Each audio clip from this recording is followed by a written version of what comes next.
ಹೊಸ ಸರ್ಕಾರ ರಚನೆ ಬಗ್ಗೆ ಸತೀಶ್ ಜಾರಕಿಹೊಳಿ ಮಾತನಾಡಿದ್ದಾರೆ. ಡಿಕೆ ಶಿವಕುಮಾರ್ ಸಿಎಂ ಆಗುವಂತದ್ದು ನಿಶ್ಚಿತ. ಡಿಕೆಶಿ ಇಂದು ರಾಜ್ಯಪಾಲರ ಭೇಟಿ ಮಾಡಿದ್ದಾರೆ. ಒನ್ ಮ್ಯಾನ್ ಒನ್ ಪೋಸ್ಟ್ ಅನ್ನುವಂತಹ ಬಗ್ಗೆ ಚರ್ಚೆ ಆಗ್ತಾ ಇದೆ. ಒನ್ ಮ್ಯಾನ್ ಒನ್ ಪೋಸ್ಟ್ ಅನ್ನುವಂಥದ್ರ ಬಗ್ಗೆ ಚರ್ಚೆ ಆಗ್ತಾ ಇದೆ ಅಂತ ಹೇಳಿದ್ರೆ, ಯಾಕಂದ್ರೆ ಸತೀಶ್ ಜಾರಕಿಹೊಳಿ ಅವರು ಒಂದ್ ಕಡೆ ಸಚಿವ ಸ್ಥಾನ, ಕೆಪಿಸಿಸಿ ಅಧ್ಯಕ್ಷ ಸ್ಥಾನ ಎರಡೂ ಕೇಳಿದ್ದಾರೆ ಅಂತ.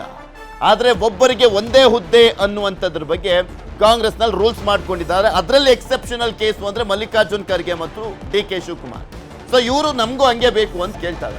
ಇವತ್ತು ಅಥವಾ ನಾಳೆ ಚರ್ಚೆ ಆಗಬಹುದು ಅಂತ ಹೇಳಲಾಗ್ತಾ ಇದೆ ಅಂತ ಹೇಳಿದ್ದಾರೆ ಅವರೇನೆ. 3-4 ಜನರನ್ನ ಡಿಸಿಎಂ ಮಾಡೋದು ಹೈಕಮಾಂಡ್ ನಿರ್ಧಾರ. ಡಿಸಿಎಂಗಳ ನೇಮಕ ನಾಳೆಯ ಒಳಗಡೆ ಫೈನಲ್ ಆಗ್ಬೋದು. ಯಾರನ್ನ ಕೆಪಿಸಿಸಿ ಅಧ್ಯಕ್ಷರನ್ನಾಗಿ ಮಾಡ್ತಾರೆ ಗೊತ್ತಿಲ್ಲ. ನಮ್ಮದೇನು ಡಿಮ್ಯಾಂಡ್ ಇಲ್ಲ ಅಂತ ಸಾಹುಕಾರ ಹೇಳಿದ್ದಾರೆ. ನಾಳೆವರೆಗೂ ಕಾದು ನೋಡೋಣ ಅಂತ ಸತೀಶ್ ಜಾರಕಿಹೊಳಿ ಅವರ ಸ್ಟೇಟ್ಮೆಂಟ್ ಇದೆ. ಸಮನ್ವಯ ಸಮಿತಿ ರಚನೆ ಹೈಕಮಾಂಡ್ಗೆ ಬಿಟ್ಟಿದ್ದು. ಸಮನ್ವಯ ಸಮಿತಿ ಮಾಡಬಹುದು, ಮಾಡದೇನೂ ಕೂಡ ಇರಬಹುದು ಅಂತ ಸತೀಶ್ ಜಾರಕಿಹೊಳಿ ಅವರು ಹೇಳಿದ್ದಾರೆ. ಆಲ್ರೆಡಿ ಅವರು ಆಗೋದು ನಿಶ್ಚಿತ ಆಗಿದ್ದಲ್ಲ, ಹೀಗಾಗಿ ಚರ್ಚೆಯನ್ನು ಮಾಡ್ತಿರಬಹುದು. ಮುಂದೆ ಓತ್ ಬಗ್ಗೆ ಟೈಮು, ಡೇಟು, ಪ್ಲೇಸು ಚರ್ಚೆ ಮಾಡಿರ್ಬೋದು. ಇದೆಲ್ಲ ಗೊತ್ತಿಲ್ಲ. ಅದು ಸಾಯಂಕಾಲ ಅಥವಾ ನಾಳೆಗೆ ಅಂತಿಮ ಆಗ್ಬೋದು ಚರ್ಚೆ. ಸೊ ಅದನ್ನೆಲ್ಲ ಮಾತಾಡ್ತಿದ್ದಾರೆ ವರಿಷ್ಠರು, ಡೆಲ್ಲಿ ವರಿಷ್ಠರು, ರಾಜ್ಯ ವರಿಷ್ಠರು. ಅಂತಿಮವಾಗಿ ನಾಳೆವರೆಗೆ ಫೈನಲ್ ಆಗ್ಬೋದು. ಗೊತ್ತಿಲ್ಲ ಯಾರಿಗೆ ಮಾಡ್ತಾರೆ. ಅಂತಿಮವಾಗಿ ಹೈಕಮಾಂಡೇ ಮಾಡಬೇಕು. ಯಾರಿಗೆ ನಿರ್ಧಾರ ಯಾವುದೇ ಇದ್ರೂ ಕೂಡ 2-3 ಹೆಸರು ಇಟ್ಟಿರ್ತಾರೆ. ಒಂದು ಹೆಸರು ಯಾವಾಗ ಇರೋಲ್ಲ. 2-3 ಹೆಸರಲ್ಲಿ ಅವ್ರಿಗೆ ಯಾವುದು ಸೂಕ್ತ ಅದನ್ನು ಮಾಡೇ ಮಾಡ್ತಾರೆ. ಸೊ ವೇಟ್ ಮಾಡ್ಬೇಕಷ್ಟೇ ನಾವೀಗ. ಇಲ್ಲ, ಅವ್ರು ಡೆಲ್ಲಿಗೆ ಹೋಗಿದ್ರಲ್ಲ, ನೀನು ಭೇಟಿಯಾಗಿಲ್ಲ. CM ಅವ್ರಿಗೆ ಭೇಟಿಯಾಗಿದ್ದಾರೆ. CM ಅವ್ರಿಗೆ ಭೇಟಿಯಾಗಿದ್ರು. ಸೊ ಮಿಕ್ಕಿದವ್ರು ಇಲ್ಲ. ಇವತ್ತೇನು ಸಿಕ್ಕರೆ ಭೇಟಿಯಾಗ್ತೀವಿ. ಯಾಕಂದ್ರೆ CLP ಇದೆ ಇವತ್ತು. CLPಯಲ್ಲಿ ಭೇಟಿಯಾಗ್ತೀವಿ. ಇಲ್ಲ ಅದು ಏನು ಮಾಡಬೇಕು ಅನ್ನೋದು ನಮ್ಮ ಪಕ್ಷ ತೀರ್ಮಾನ ಮಾಡ್ಬೇಕಷ್ಟೆ. ಬೇರೆಯವ್ರದ್ದು ಡಿಮಾಂಡು ಅವರ ಇಂಟ್ರೆಸ್ಟ್ ಹೇಳ್ತಾರೆ ಅಷ್ಟೇ. ಅಂತಿಮವಾಗಿ ಪಕ್ಷ ತೀರ್ಮಾನ ಮಾಡ್ತಿದೆ ಯಾರಿಗೆ ಯಾವ ಹುದ್ದೆ ಕೊಡಬೇಕು, ಯಾವ ಸ್ಥಳ ಕೊಡಬೇಕಂತ. ಅದಕ್ಕೆಲ್ಲರೂ ಬದ್ಧರಾಗಿರ್ಬೇಕಷ್ಟೇ. ಇನ್ನೂ ಮಾಡಿಲ್ಲ. ಏನು ಚರ್ಚೆ ಅಷ್ಟೇ ಮಾಡಿಲ್ಲ ಇನ್ನೂ. ಅದು ಇದೆ ಮಾಡಬೇಕನ್ನೋದಿದೆ, ಮಾಡಬಾರ್ದು ಅನ್ನೋ ಎರಡೂ ಇದ್ದಾರೆ. ಅಂತಿಮವಾಗಿ ಯಾವುದು ಸೂಕ್ತ ಕರ್ನಾಟಕಕ್ಕೆ, ನಮ್ಮ ಪಕ್ಷಕ್ಕೆ, ಅದನ್ನು ನಿರ್ಧಾರ ಮಾಡ್ತಾರೆ. 4 ಡಿಸಿಎಂಗಳ ನೇಮಕ ವಿಚಾರದಲ್ಲಿ ಗೊಂದಲ ಇದೆ. ಅನಗತ್ಯ 4 ಪವರ್ ಸೆಂಟರ್ಗಳು ಬೇಡ ಎಂಬ ಲೆಕ್ಕಾಚಾರ. ಹೈಕಮಾಂಡ್ ಹಾಗೂ ಡಿಕೆಶಿಗೂ ಈ ಬಗ್ಗೆ ಒಲವಿಲ್ಲ. ಡಿಕೆಶಿಗೆ ಹೆಂಗ್ ಒಲವಿರುತ್ತೆ ಹೇಳಿ? ಯಾಕಂದ್ರೆ ಅವರ ಒಂದು ಅಟ್ಲೀಸ್ಟ್ ಅರ್ಧಕ್ಕಾದ್ರೂ ತೂಗೋ ರೀತಿಯಲ್ಲಿ ಯಾರಾದರೂ ಇರ್ತಾರೆ ಅಂದ್ರೆ ಯಾರು ತಾನೇ ಮತ್ತೊಂದು ಪವರ್ ಸೆಂಟರ್ ಸೃಷ್ಟಿ ಮಾಡಲಿಕ್ಕೆ ಅವಕಾಶ ಮಾಡಿಕೊಡ್ತಾರೆ? ಯಾವುದೇ ಮುಖ್ಯಮಂತ್ರಿಗೂ ಕೂಡ ಡಿಸಿಎಂ ಹುದ್ದೆ ಅನ್ನುವಂಥದ್ದು ಇಷ್ಟ ಇರೋದಿಲ್ಲ. ಅದು ಹೈಕಮಾಂಡ್ ಏನಾದರೂ ಮೂಗುದಾರ ಹಾಕ್ಲಿಕ್ಕೋಸ್ಕರ ಏನಾದರೂ ಮಾಡಿದ್ರು ಮಾಡಬೇಕಷ್ಟೇ. ಡಿಕೆಶಿಗಂತೂ ಒಪ್ಪಿಗೆ ಇಲ್ಲ. ಹೈಕಮಾಂಡ್ಗೂ ಕೂಡ ಇದ್ರ ಬಗ್ಗೆ ಒಲವಿಲ್ಲ ಅಂತ ಹೇಳಲಾಗ್ತದೆ. ಹಿರಿಯ ಸಚಿವರ ಕೋಪಕ್ಕೆ ಗುರಿಯಾಗುವಂತ ಭಯ. ಡಿಸಿಎಂಗಳ ನೇಮಕ ವಿಚಾರದಲ್ಲಿ ಇನ್ನೂ ಕೂಡ ಅನಿಶ್ಚಿತತೆ ಕಾಡ್ತಾ ಇದೆ. ಪ್ರಮುಖವಾಗಿ ಡಿಸಿಎಂಗಳ ನೇಮಕ ಆಗುತ್ತಾ ಇಲ್ವಾ ಅನ್ನುವಂಥ ಒಂದು ಪ್ರಶ್ನೆ ಇರುವಂಥದ್ದು. ಡಿಕೆ ಶಿವಕುಮಾರ್ ಅವರ ಜೊತೆಗೆ ಜಾತಿವಾರು ಡಿಸಿಎಂಗಳ ನೇಮಕ ಆಗ್ಬೋದು ಅಂತ. ಡಿಸಿಎಂ ಹುದ್ದೆ ಅನ್ನುವಂಥದ್ದು ಸಾಂವಿಧಾನಿಕ ಹುದ್ದೆ ಅಲ್ಲ.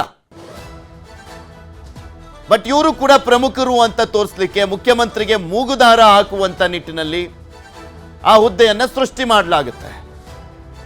ಬಟ್ ಈಗ ಡಿಸಿಎಂ ಸ್ಥಾನ ಸೃಷ್ಟಿಯಾಗುವಂಥದ್ದೇ ಡೌಟು ಅಂತ. ಇದ್ರ ಬಗ್ಗೆ ಇನ್ನಷ್ಟು ಮಾಹಿತಿಯನ್ನ ಕೊಡ್ತಾ ಹೋಗ್ತಾರೆ ನಮ್ಮ ಪ್ರತಿನಿಧಿ ಪೊಲಿಟಿಕಲ್ ಬ್ಯೂರೋ ಮುಖ್ಯಸ್ಥರಾಗಿರುವಂತಹ ಚಿದಾನ್ ಪಟೇಲ್ ನಮ್ಮ ಜೊತೆ ನೇರ ಸಂಪರ್ಕದಲ್ಲಿ ಜಾಯ್ನ್ ಆಗಿದ್ದಾರೆ. ಪಟೇಲ್ರಲ್ಲಿ ಪ್ರಮುಖವಾಗಿ ನೋಡ್ತಾ ಇದೀವಿ, ಡಿಸಿಎಂ ಸ್ಥಾನ ಸೃಷ್ಟಿಯಾಗುವಂಥದ್ದು ಸಾಧ್ಯತೆ ಅಂತ ಹೇಳಲಾಗ್ತಾ ಇತ್ತು, 4 ಡಿಸಿಎಂ ಸ್ಥಾನ ಅಂತ.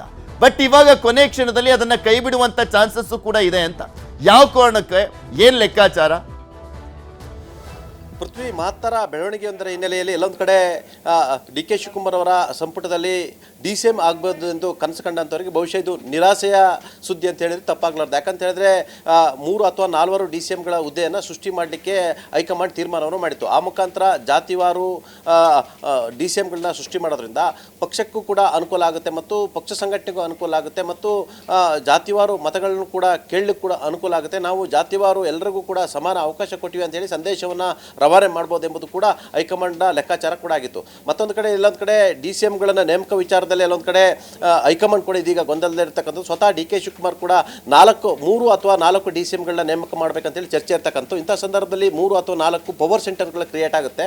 ಯಾಕಂದರೆ DCMಗಳು ಅಂತ ಹೇಳಿದ್ರೆ ಎಲ್ಲ ಕಾರ್ಯಕ್ರಮಗಳಲ್ಲೂ ಕೂಡ ಅವರು ಕೂಡ ಅತಿಥಿಗಳಾಗ್ತಾರೆ ಮತ್ತು ಆಯಾ ಭಾಗದಲ್ಲಿ ಅವರು ಪವರ್ ಸೆಂಟರ್ಗಳಾಗ್ತಾರೆ. ಇದರಿಂದ ಎಲ್ಲೊಂದು ಕಡೆ ಬೇರೆ ರೀತಿಯ ಸಂದೇಶ ಹೋಗುತ್ತೆ ಸರ್ಕಾರದಲ್ಲಂತೂ ಕೂಡ.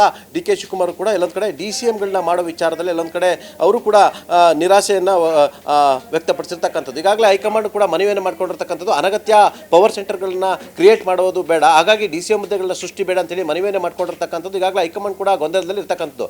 ಒಂದು ವೇಳೆ ಕಿರಿಯರನ್ನು ಕೂಡ DCM ಮಾಡಿದ್ರೆ ಬಹುತೇಕ ಹಿರಿಯ ಸಚಿವರುಗಳಿರ್ತಾರೆ, ಹಿರಿಯ ಸಚಿವರುಗಳ ಅಸಮಾಧಾನಕ್ಕೆ ಗುರಿ ಆಗಬೇಕಾಗುತ್ತೆ. ಯಾಕಂತ ಹೇಳಿದ್ರೆ ಕೋಆಪರೇಟಿವ್ ಇರಲ್ಲ, ಅವರೇನಾದರೂ ಅವರ ಇಲಾಖೆಗಳಲ್ಲಿ ಏನಾದರೂ ಬೇರೆ ಬೇರೆ ರೀತಿಯ ತೊಂದರೆಗಳಾದ ಸಂದರ್ಭಗಳು ಕೂಡ ನೀವು DCMಗಳನ್ನು ಕೇಳಿ ಅಂತ ಹೇಳಿ ಅನ್ನೋ ಮುಖಾಂತರ ಒಂದು ಕಡೆ ತಪ್ಪಿಸಿಕೊಳ್ಳುವ ಸಾಧ್ಯತೆ ಇದೆ ಅಂತ ಹೇಳಲಾಗ್ತಿದೆ. ಮತ್ತು ಅನೇಕರು ಈಗಾಗಲೇ ಹಿರಿಯ ನಾಯಕರುಗಳು DCM ಹುದ್ದೆಗೆ ರೇಸ್ನಲ್ಲಿ ಇರ್ತಕ್ಕಂಥದ್ದು. ಹಾಗಾಗಿ ಅವರ ಅಸಮಾಧಾನಕ್ಕೂ ಕೂಡ ಇದು ಕೆಂಗಣ್ಣಿಗೆ ಕೂಡ ಗುರಿಯಾಗುತ್ತೆ. ಇದರಿಂದ ಎಲ್ಲೊಂದು ಕಡೆ ಆಡಳಿತ ಯಂತ್ರಕ್ಕೆ ಕೂಡ ಎಲ್ಲೊಂದು ಕಡೆ ತೊಂದರೆ ಆಗುತ್ತೆ ಅನ್ನೋದು ಲೆಕ್ಕಾಚಾರ. ಇದೇ ಕಾರಣಕ್ಕಾಗಿ ಪವರ್ ಸೆಂಟರ್ ಕ್ರಿಯೇಟ್ ಆಗೋದು ಬೇಡ ಮತ್ತು ಬಹಳಷ್ಟು ಜನರಿಗೆ ಇದರಿಂದ ಅಸಮಾಧಾನ ಕ್ರಿಯೇಟ್ ಆಗುತ್ತೆ ಮತ್ತು ಬೇರೆ ಬೇರೆಯ ಸಂದೇಶ ರವಾನೆ ಆಗುತ್ತೆ. ಹಾಗಾಗಿ DCM ಹುದ್ದೆಗಳು ಬೇಡ ಅಂತೇಳಿ DK ಶಿವಕುಮಾರ್ ಅವರು ತಮ್ಮ ಅಭಿಪ್ರಾಯವನ್ನು ವ್ಯಕ್ತಪಡಿಸಿರ್ತಕ್ಕಂಥದ್ದು. ಹಾಗಾಗಿ ಹೈಕಮಾಂಡ್ ಕೂಡ ಇದೀಗ ಗೊಂದಲದಲ್ಲಿರ್ತಕ್ಕಂಥದ್ದು. ಎಲ್ಲವೂ ಅಂದುಕೊಂಡಂತಾದರೆ DK ಶಿವಕುಮಾರ್ ಅವರ ಮನವಿ ಮತ್ತು ಹೈಕಮಾಂಡ್ ಲೆಕ್ಕಾಚಾರವನ್ನು ನೋಡಿದ್ರೆ DCM ಹುದ್ದೆ ಕ್ರಿಯೇಟ್ ಮಾಡೋದೇ ಡೌಟ್ ಅಂತ ಹೇಳಲಾಗ್ತಿದೆ. ಪೃಥ್ವಿ ಪಟೇಲ್ರು, ಇಲ್ಲಿ ಪ್ರಮುಖವಾಗಿ ಸಿದ್ದರಾಮಯ್ಯನವ್ರನ್ನ ಕೆಳಗಿಳಿಸಿರುವಂತದ್ದು ಅಹಿಂದ ವರ್ಗದ ಚಾಂಪಿಯನ್. ಈಗ ಆ ವರ್ಗದ ಮತಗಳನ್ನ ಸೆಳಿಬೇಕು ಅಂದ್ರೆ ಇಲ್ಲೇನು ಅಹಿಂದ ವರ್ಗಕ್ಕೆ ಸೇರಿದಂತವರಲ್ಲ DK ಶಿವಕುಮಾರ್, ಮೇಲ್ವರ್ಗದ ಒಕ್ಕಲಿಗ ಸಮುದಾಯಕ್ಕೆ ಸೇರಿರುವಂತವ್ರು. ಸೊ ಹೀಗಾಗಿ ಆ ಮತಗಳನ್ನ ಸೆಳಿಬೇಕು ಅಂದ್ರೆ ಅಟ್ಲೀಸ್ಟ್ DCM ಹುದ್ದೆಯನ್ನ ಸೃಷ್ಟಿ ಮಾಡಿ ಅಹಿಂದ ವರ್ಗಕ್ಕೆ, ಅಲ್ಪಸಂಖ್ಯಾತ, ಹಿಂದುಳಿದ, ದಲಿತ ವರ್ಗಕ್ಕೆ ಅಟ್ಲೀಸ್ಟ್ ಒಂದೊಂದು DCM ಸ್ಥಾನವನ್ನ ಕೊಟ್ಟರೆ 2028ರ ಎಲೆಕ್ಷನ್ಗೆ ಪ್ಲಸ್ ಆಗ್ಬೋದು ಅನ್ನುವಂಥ ಲೆಕ್ಕಾಚಾರ ಇದರ ಹಿಂದೆ ಇದ್ದಿದ್ದು, DCM ಸ್ಥಾನ ಸೃಷ್ಟಿ ಮಾಡುವ ಹಿಂದೆ. ಆದ್ರೆ ಈಗ ತಲೆಕೆಳಕಾದಂಗೆ ಆಗಲ್ವಾ ಅಂತ ಲೆಕ್ಕಾಚಾರಗಳು. ಕಾಂಗ್ರೆಸ್ ಹೈಕಮಾಂಡ್ ಲೆಕ್ಕಾಚಾರ ಅಂತ ಹೇಳಿದ್ರೆ 2028ರ ಚುನಾವಣೆಯೂ ಹೌದು ಮತ್ತು GBA ಚುನಾವಣೆ ಹೌದು ಮತ್ತು ಸ್ಥಳೀಯ ಸಂಸ್ಥೆ ಚುನಾವಣೆ ಕೂಡ ಇಲ್ಲಿ ಲೆಕ್ಕಾಚಾರ ಇರುವಂಥದ್ದು. ಅಲ್ಲಿ ದಲಿತ, ಅಲ್ಪಸಂಖ್ಯಾತ, OBC, ಲಿಂಗಾಯತ ಈ ರೀತಿ 4 DCMಗಳನ್ನು ಕ್ರಿಯೇಟ್ ಮಾಡಬೇಕಂತೇಳಿ ಲೆಕ್ಕಾಚಾರ ಇತ್ತು. ಆ ಮುಖಾಂತರ ಜನರಿಗೂ ಕೂಡ ಸಾರ್ವಜನಿಕವಾಗಿ ಸಂದೇಶವನ್ನು ಕೊಟ್ಟಂತಾಗುತ್ತೆ. ಎಲ್ಲ ಸಮುದಾಯಕ್ಕೂ ಕೂಡ ಸಮಾನ ಅವಕಾಶವನ್ನು ಕೊಡಲಾಗಿದೆ, ಸಮಾನ ಹುದ್ದೆಯನ್ನು ಕೊಡಲಾಗಿದೆ ಅನ್ನೋ ಒಂದು ಲೆಕ್ಕಾಚಾರ ಮತ್ತು ಸಂದೇಶವನ್ನು ರವಾನೆ ಮಾಡಲಿಕ್ಕೂ ಕೂಡ ಪ್ಲಾನ್ ಮಾಡಿದರು. ಆದರೆ ಇದೆಲ್ಲ ಒಂದು ಕಡೆ ಪವರ್ ಸೆಂಟರ್ ಕ್ರಿಯೇಟ್ ಆಗುತ್ತೆ ಮತ್ತು ಬೇರೆ ಬೇರೆ ಲೆಕ್ಕಾಚಾರಗಳು, ಅಸಮಾಧಾನಿತರು ಉಂಟಾಗ್ತಾರೆ. ಹಿರಿಯರು ಬಹಳಷ್ಟು ಜನರು ಇದರ ಮೇಲೆ ಡಿಮ್ಯಾಂಡ್ ಇಟ್ಟಿರ್ತಕ್ಕಂಥದ್ದು. ಯಾರೋ ಕಿರಿಯರು ಮಾಡಿದ್ರೆ ಮತ್ತಾರಿಗೂ ಬೇಸರ ಆಗುತ್ತೆ, ಇದನ್ನು ಮ್ಯಾನೇಜ್ ಮಾಡಲಿಕ್ಕೆ ಆಗಲ್ಲ ಅನ್ನೋದು ಲೆಕ್ಕಾಚಾರ. ಆದರೆ ಎಲ್ಲೊಂದು ಕಡೆ DCMಗಳಿದ್ರೆ ಒಂಥರ ಮುಖ್ಯಮಂತ್ರಿಗಳು ಕೂಡ ತಲೆನೋವು. ಯಾಕಂದರೆ ಎಲ್ಲ ವಿಚಾರಗಳು ಅವರು ಎಲ್ಲ ರಿಯಾಕ್ಟ್ ಮಾಡ್ತಾರೆ ಮತ್ತು ಅನಗತ್ಯ ಪವರ್ ಸೆಂಟರ್ಗಳು ಕ್ರಿಯೇಟ್ ಆಗುತ್ತೆ. ಹಾಗಾಗಿ DK ಶಿವಕುಮಾರ್ ಕೂಡ DCMಗಳನ್ನ ಮಾಡೋ ವಿಚಾರದಲ್ಲಿ ಒಲವಿಲ್ಲ. ಹಾಗಾಗಿ ತಮ್ಮ ಅಭಿಪ್ರಾಯವನ್ನು ವ್ಯಕ್ತಪಡಿಸಿರ್ತಕ್ಕಂಥದ್ದು ಮತ್ತು ಹೈಕಮಾಂಡ್ ಕೂಡ ಎಲ್ಲೊಂದು ಕಡೆ ಗೊಂದಲದಲ್ಲಿ ಇರ್ತಕ್ಕಂಥದ್ದು. ಪೃಥ್ವಿ, ಓಕೆ, ಧನ್ಯವಾದ ಅಚ್ಯುತಾನ್ ಪಟೇಲ್ ನಿಮ್ಮೆಲ್ಲ ಮಾಹಿತಿಗಾಗಿ. ಸಿದ್ದರಾಮಯ್ಯ ರಾಜೀನಾಮೆ ಬಳಿಕ ಯತೀಂದ್ರ ಸೈಲೆಂಟ್ ಆಗಿದ್ದಾರೆ. ಕಾವೇರಿ ನಿವಾಸದಲ್ಲಿ ಫೋನ್ನಲ್ಲಿ ಯತೀಂದ್ರ ಬ್ಯುಸಿ ಆಗಿದ್ರು. ಮಾಧ್ಯಮಗಳಿಗೆ ಪ್ರತಿಕ್ರಿಯೆ ಕೊಡ್ಲಿಕ್ಕೆ ವಿಂಡೋ ಓಪನ್ ಮಾಡ್ತಾರೆ. ಅವ್ರ ಕಾರಿನ ಚಾಲಕ ಕಾರ್ನ ವಿಂಡೋ ಓಪನ್ ಮಾಡ್ತಾರೆ. ಚಾಲಕನ ಮೇಲೇನೆ ಗರಂ ಆಗ್ಬಿಟ್ರು. ಯಾಕೆಂದ್ರೆ ಓಪನ್ ಮಾಡಿದ್ಮೇಲೆ ಮೈಕ್ ಹಿಡ್ದೇ ಹಿಡಿತಾರೆ, ಏನಾದರೂ ಮಾತಾಡ್ಬೇಕಾಗುತ್ತಲ್ಲ, ಅದಕ್ಕೆ ಗರಂ ಆಗ್ಬಿಟ್ರೆ. ಸಿದ್ದು ಅಧಿಕಾರದಿಂದ ಇಳಿದ ನಂತರ ಯತೀಂದ್ರ ಫುಲ್ ಸೈಲೆಂಟು. ಅದಕ್ಕೂ ಮುಂಚೆ ಯಾವ ರೀತಿಯ ಮಾತನಾಡ್ತಾ ಇದ್ರು ಎಲ್ರಿಗೂ ಗೊತ್ತಿರುವಂಥದ್ದೇ.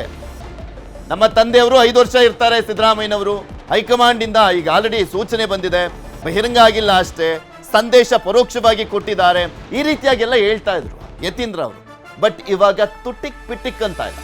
ಯತೀಂದ್ರ ಸಿದ್ದರಾಮಯ್ಯನವರ ಪುತ್ರ ಏನು ಮಾತನಾಡ್ತಾ ಇಲ್ಲ, ಮೈಕ್ ಹಿಡಿದ್ರು ಅಷ್ಟೇ, no reaction, full silent Yathindra ಅವರು. ನಿಮಗೆ ತೋರಿಸ್ತಾ ಇದ್ದೀವಿ ನೋಡಿ ದೃಶ್ಯಾವಳಿಗಳಲ್ಲಿ. ಅವರ ಕಾರ್ ಚಾಲಕ ಗ್ಲಾಸ್ ಇಳಿಸ್ತಾರೆ, ಆ ಟೈಮಲ್ಲಿ ಫುಲ್ ಗರಂ ಆಗ್ಬಿಡ್ತಾರಂತೆ. ಇದಕ್ಕೂ ಬಿಫೋರು ಅಲ್ಲಿ ಸಿಕ್ಕಂಥ ಸಂದರ್ಭದಲ್ಲಿ ಯತೀಂದ್ರ ಅವರ ಕಾರಿನ ಚಾಲಕನ ಮೇಲೆ ರೇಗ್ತಾರೆ. ಯಾಕೆಂದ್ರೆ ಗ್ಲಾಸ್ ಓಪನ್ ಇಲ್ಲ ಅಂದ್ರೆ ಕೈ ಮುಕ್ಕೊಂಡು ಹೋಗ್ಬಿಡ್ಬೋದು, ಗ್ಲಾಸ್ ಓಪನ್ ಇದ್ರೆ ಏನಾದರೂ ಮಾತಾಡ್ಬೇಕಲ್ಲ ಅಂತ.